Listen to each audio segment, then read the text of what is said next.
Itong makakausap po natin sa linya ng telepono, si Police Senior Superintendent Conrad Capa, ang dati pong hepe ng Task Force Tugis na ililipat po ngayon sa Region 7.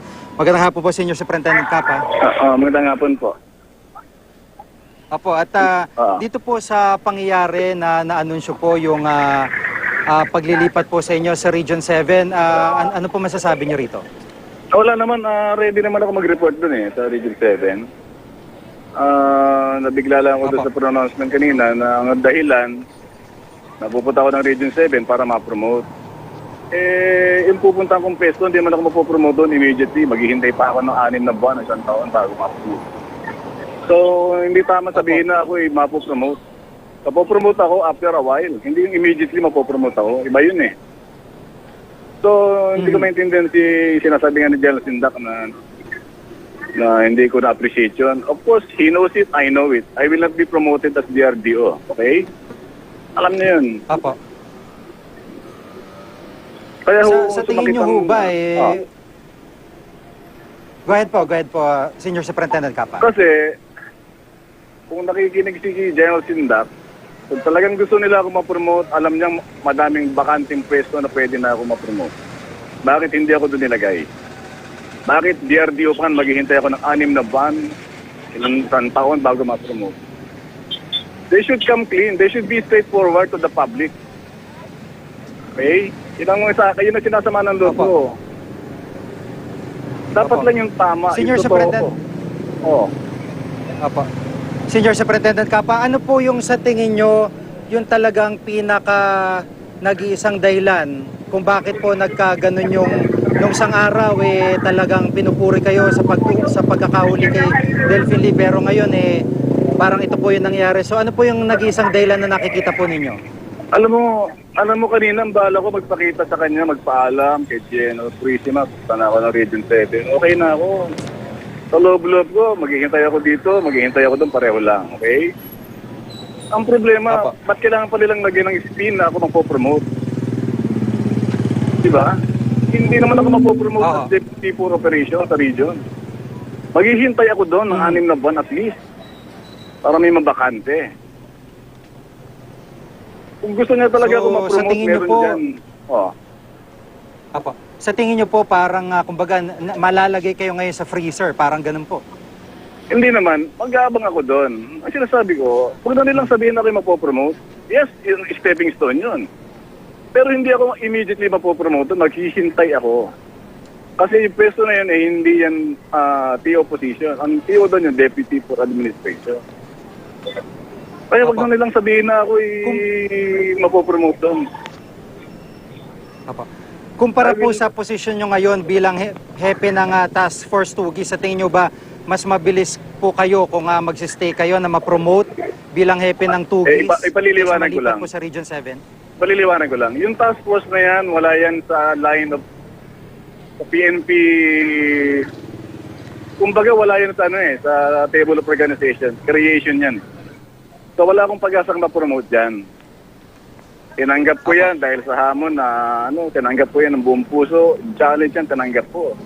At nakapag-deliver naman ako, nahuli ko si Delphine Lee. Tagal-tagal nila hinahanap yan, hindi nila nakuha yan. Apo. Kaya hindi ko rin maintindihan bakit wala pang 1 linggo hanggang nila ako dyan. Ang taong bayan nagtatanong bakit? Bakit ako na-relieve? Sa tingin nyo po, bakit nga po? Ay, hindi ko po alam Hindi bali sana kung di-relieve nila ako, nilagyan nila ako sa pwesto na 1 buwan, 2 buwan, general na ako. Hindi naman Hindi naman Alam naman nila yan. Ba't pinap-nirap sila ipaliwanag yan? General Sindak ko, ano sinasabi? Alam naman niya na hindi ako mapopromote as DRDO. Tigilan niya na yung ka-explain na yan. Colonel, sa tingin niyo ho ba, meron nung nag-exert ng impluensya at nasagasaan niyo sa pagkakahuli kay Delphine Lee? Alam mo, Jiggy, hindi ko alam yung ako, nagtatrabaho lang ako, nag-deliver lang ako ng napakagandang accomplishment sa PNP. And this is what I get. Okay? Hindi ko alam nangyari. Hindi ko alam kung tumama sa akin. After a matter of hours, ang ibang buhay ko. Hindi ko alam Apo. yung pong moral ng mga kasama nyo sa Task Force Tugis, kumusta po? Well, siyempre, hindi rin nila maintindihan. Tinatanong ako, sir, ano nangyari? Sabi ko, kabata, hindi ko din alam. Wala akong masasagot sa inyo, hindi ko alam. Hindi ko talaga alam kung bakit ako nagkaganito. Bakit hindi na lang nila hinintay mga 2 linggo para tahimik na yung issue niya na sa kanila ako nirelieve. Kaya nagkakaroon ng tanong bakit immediately nirelieve ako? 4 na araw bago tapos ko nahuli si Delphin Lee. Opo. At ang nabanggit nyo nga po ay hindi nyo pa man lang natatapos yung final report. Ito na yung inabot Hindi ko pa tapos ninyo. yung final report. Hindi ko pa nga tapos, ginagawa ko pa. Kapapanalo pa lamang ng ako. At least sinasabi kong panalo ko yun dahil sinasabi ng Supreme Court, tama yung ginawa ko. Na hinuli ko si Delphin Lee kahit na merong court of appeals na ruling. Opo. No. Pero meron ho bang way para i-apila ito pong ginawa ni PNP Of course, Chief no, hindi. sa It doesn't work paglilipat that po sa way, inyo? Jig. It doesn't work that way. On Monday, pupunta na ako ng Cebu. Magtatrabaho ko doon. I have kept my peace. Sabi ko na gusto kong sabihin. I don't expect to be promoted anymore because of what I did. So what? Diba? That goes on. Opo. So, tatrabaho lang ako doon. Kung may Yun yung, nagawin doon na wanted, kukuhanin ko pa rin.